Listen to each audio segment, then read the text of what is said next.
Gözəl Azərbaycanımızın tarixi qalalarının biri Avarsın qalasıdır. Ki, Xudafərin məntəqəsində Qaradağ meşələrində yer alıbdır. Bu qalada duvarlar, pillələr, su anbarı və borcəklər bizə yadigar qalıbdır.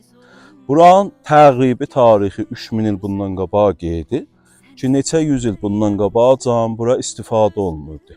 Bizim Azərbaycanda çox görkəmli qalalarımız vardı. Bu qaladakı görkəmli qalalardan biri də Avarsın qalasıdır.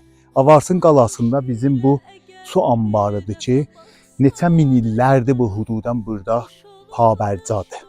Və buranın tağı daşından malat sarıcından işlənibdir ki, bu qosuda fənni istilahda 57 deyərik.